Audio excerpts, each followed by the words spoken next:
Dictation 110 शब्द प्रति minute. Start होगा 5 सेकंड बाद।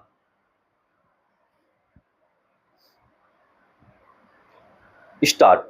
भारतीय रेलवे की ओर से अक्सर यात्रियों को विश्व स्तरीय सुविधाएं मुहैया कराने की घोषणा की जाती है, मगर आए दिन ट्रेन से सफर के दौरान खासी संख्या में यात्री जिस तरह की शिकायत करते हैं, उससे साफ है कि सुविधा के प्रचार के बरक्स हकीकत अलग है।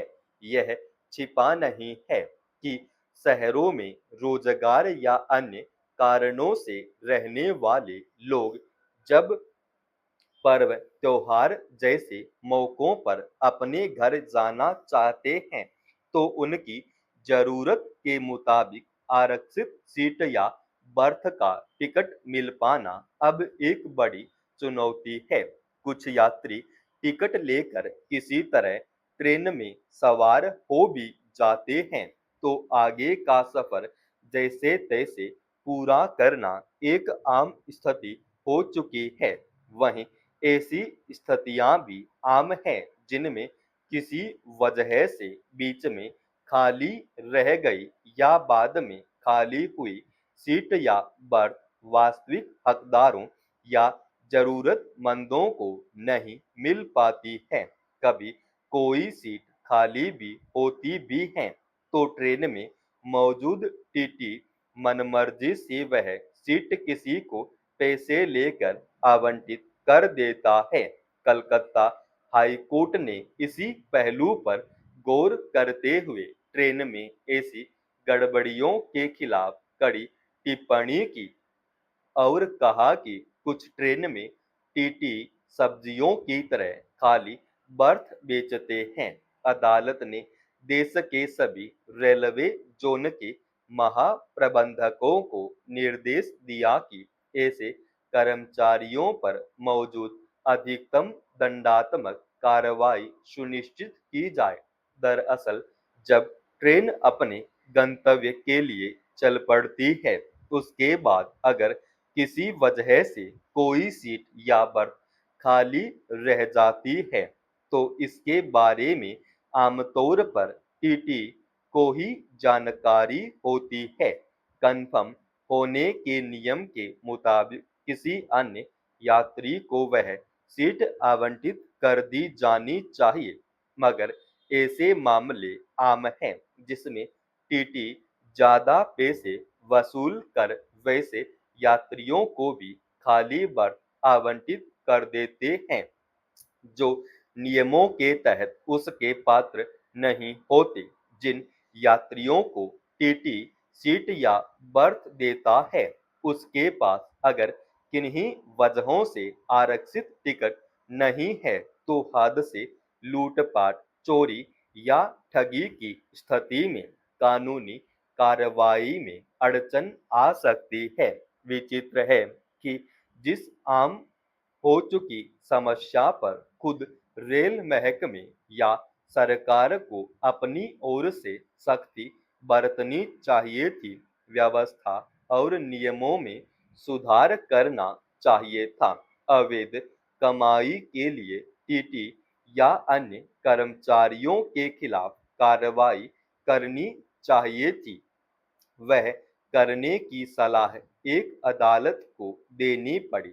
यह जगजाहिर तथ्य है कि ट्रेन से यात्रा करने वाले लोगों की संख्या में लगातार भारी बढ़ोतरी हुई है, जबकि ट्रेनों की संख्या में उस अनुपात में इजाफा नहीं हुआ है। ऐसे में ट्रेन से कहीं आने जाने के लिए यात्रियों को आरक्षित टिकट हासिल करने में भी भारी मुश्किल पेश आती है। कई बार प्रतीक्षा श्रेणी की टिकट पर खाली हुई बर्थ भी इसलिए नहीं मिल पाती क्योंकि टीटी अवैध तरीके से पैसे लेकर उसे किसी अन्य को आवंटित कर देता है। समस्या केवल टिकट और सीट का मसले तक सीमित नहीं है। ट्रेन में सुरक्षित यात्रा से लेकर खान पान और अन्य सुविधाओं के मामले में भी जिस स्तर की बदइंतजामी और लापरवाही देखी जाती है उसका खमियाजा यात्रियों को ही उठाना पड़ता है। दूसरी ओर टिकटों की कीमत बढ़ाने से लेकर अन्य मदों में पैसे वसूलने में भारतीय रेलवे कोई संकोच नहीं करता। सवाल है कि इस तरह की अव्यवस्था और अनियमितता के रहते ट्रेन से सफर करने वाले लोगों को अंतरराष्ट्रीय स्तर की सुविधाएं मुहैया कराने के आश्वासन किस आधार पर दिए जाते हैं।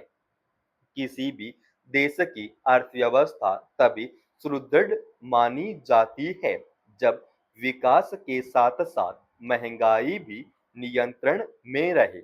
अगर आवश्यक वस्तुओं के दाम अनियंत्रित तरीके से बढ़ते जाएं, तो आम जनता की बचत कम होने से उसकी सक्रिय शक्ति भी घट सकती है।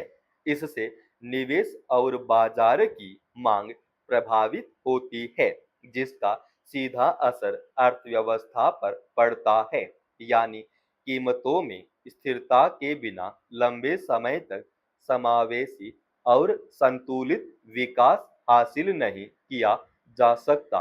देश में महंगाई के मोर्चे पर जो तस्वीर सामने आ रही है वह किसी स्थिति की ओर इशारा करती है।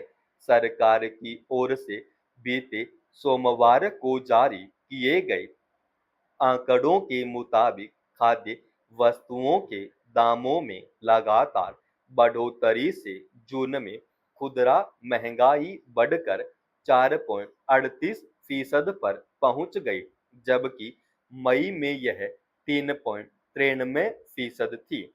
हालांकि भारतीय रिजर्व बैंक ने महंगाई दर को 4% तक सीमित रखने का लक्ष्य तय किया है, लेकिन मौजूदा आंकड़ा इससे आगे निकल गया है।